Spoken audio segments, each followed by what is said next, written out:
Ekibuuzo kibadde nti ani kizibu? Abalangira temubeeranga mmwe kizibu. Bw'okitunuulira mu nsonda eyo oyinza okukiraba bw'otyo. Naye Sigali ne Bereberye be baana ba Bassekabaka abaagaziya Obuganda buno ng'oggyeko okubutandikawo. Linyigiriziddwa eky'omukisa omubisi gavumenti ya wakati. Ekitongole ekiweereza bbo ekikulemberwa Katikkiro Charles Peter Mayiga ate kye kinyigiriza essiga lyekyandibadde kikolera. Tusaba Mayiga tuwe muganda waffe era twagala tumulabeko era kugenda Mengo. Tukusaba President tewabaawo okutukuba emiggo, tewabaawo olutalo lwonna. Tusaba tugende tubanje muganda waffe mu bulungi. Guno omulanga ngukubira Abaganda. Kabaka yatugamba mwegendereze abo abalowooza nti baagala Obwakabaka era ababwogerera ebirungi byokka ebiwoomerera ng'omubisi gw'enjuki.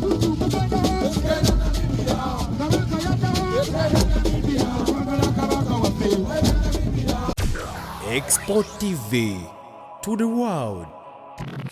Bigwerawa njagala okkalire oterere ntende era nkusaba obubaka buno bwenkulitedde olunaku olwaleero obusseeko obwongo n'ebirowoozo owulirize nnyo buli wano wokka ku Export TV. Nenda kusaba subscribinga, commentinga ate osharinga. Nze omwana soda nate nkuleetedde kasampo kenkwaddeko abo abakulu bagambye be balangira abakulu ab'emituba bavuddeyo ne batuuza olukiiko kuula amalungi nga bagenda tandika enteekateeka zaabwe mu butongole okubanja. Wulira, gwe babanja ali mu biti bino wammanga Ssaabasajja Kabaka waabwe, muganda waabwe, omukulembeze waabwe ow'ennono. Olukiiko olwo mwabaddemu okuwanda ebisongovu, okuwanda omuliro n'okusindika omuliro ogw'amaanyi eri omukulu amanyikiddwa nga Katikkiro Charles Peter Mayiga. Nkutegeeza ebigambo bino gwe amanyi olulimi Oluganda. Ekitiibwa ky'Obwakatikkiro kyokka kyemala. Bw'oyogera ekigambo Katikkiro toteekako ow'ekitiibwa, kyo kivala sitaddeko nti ow'ekitiibwa so si kumunyooma. Neffe abagoberera olulimi Oluganda tukissaako essiira nnyo. Tosobola gamba ow'ekitiibwa Katikkiro, no. Osalawo gamba ow'ekitiibwa Charles Peter Mayiga oba Katikkiro Charles Peter Mayiga. Tokola repetition. Basitudde omuliro ogw'amaanyi bagenda kubanja Kabaka. Ensonga zaabwe ngenda zikuwa zonna ozirabe ozimaleyo naawe kennyini oteekewo comment yo wansi awo mu comment section ng'ogezaako okusinziira ku ekyo ky'okoze ekikyowulidde. Ngenda kusaba nga tonnalaba katambi kano mukwano gwange, baako comment gy'oteeka mu comment section. Video eno teweerabira ku likinga wansi awo mukwano gwange. Gwatannaba ku subscribinga ngenda kusaba subscribinga. Ngenda kuwa obutambi bubiri. Akamu abatuuze oba abawangalira mu ssaza lya Ssaabasajja Kabaka ery'e Buddu n'oliri mu bbendobendo ly'e Masaka. Akatambi mu babadde nga batambula babanja Ssaabasajja Kabaka nga bakuba eŋŋoma nga bagamba bagenda Namibia. Okitegedde mukwano gwange, nako ngenda kakuwa naawe gwe kennyini ayagala okugoberera ensonga okawulire era okakeeneenye. Vidiyo eno ngikoze olunaku lwaleero ng'ennaku z'omwezi 2 omwezi gwa Julayi oba Kasambula naye ng'ate olunaku lw'eggulo ng'ennaku z'omwezi 1 omwezi ogwa Kasambula omwaka 2024 akatambi ka Ssaabasajja Kabaka akagambibwa bwe kalabiddwa ku mitimbagano egy'enjawulo ng'agezaako okwogera ku lwa banne eri Obwakabaka bwa Buganda. So ensonga zino njagala otambule n'okumanya ng'ofollowinga tovaawo eno Export TV, the source of information. Nze omwana soda. Gwe wenna alina kyagala ogamba, alina kyagala oteesa, alina kyagala oleeta, obubaka bwagala oyisaawo, enamba zaffe weeziri awo wansi. TikTok gye tuli, Facebook gye tuli Expo n'omwana soda.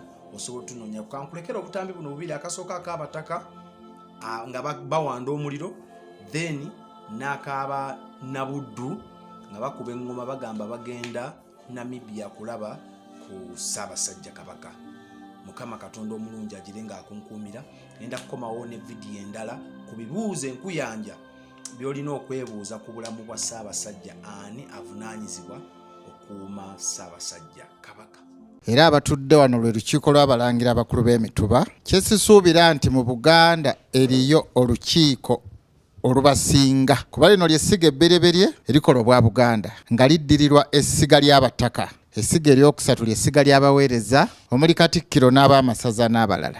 Naye nga lino ly'essiga ebbereberye mu kukolebwa kwa Buganda. Ekibuuzo kibadde nti ani kizibu? Abalangira temubeeranga mmwe kizibu. Bw'okitunuulira mu nsonda eyo oyinza okukiraba bw'otyo. Naye essiga lino ebbereberye be baana ba Bassekabaka abaagaziya Obuganda buno ng'oggyeko okubutandikawo linyigiriziddwa eky'omukisa omubisi gavumenti ya wakati. Ekitongole ekiweereza bbo ekikulemberwa Katikkiro Charles Peter Mayiga ate kyekinyigiriza essiga lyekyandibadde kikolera okugeza abalangira bano tebakyalina bifo bye bayita byabwe embuga zaabwe. Tusaba Mayiga tuwe muganda waffe era twagala tumulabeko era tugenda kugenda Mengo. Tukusaba President tewabaawo okutukuba emiggo, tewabaawo olutalo lwonna. Tusaba tugende tubanje muganda waffe mu bulungi. Guno omulanga ngukubira Abaganda. Kabaka yatugamba mwegendereze abo abalowooza nti baagala Obwakabaka era ababwogerera ebirungi byokka ebiwoomeranga mu bisi gw'enjuki be baagala okumalawo Obwakabaka bwa Buganda. Bannanga Abaganda mwakuba enduulu, temugwanidde kuba nduulu, mwandibadde muuzabuuza ne mugamba omusajja ono lwaki ayogedde bw'atyo. Kabaka yali agezaako balaga kubanga emikono misibe n'emimwa miggale nti Mayiga mubi kubanga yakyasinza okwogera mu Bwakabaka bwa Buganda, yakyasinza okwenyumya nga bw'amanyi ennyo Obuganda. Naye simanyi Mayiga yakazaalibwa myaka 5 mu emeka bw'amanyi Obuganda we bwajja kubanga ffe tuli Buganda. Naye bumanya atya okusinga abalala bonna oba oluli olulangira.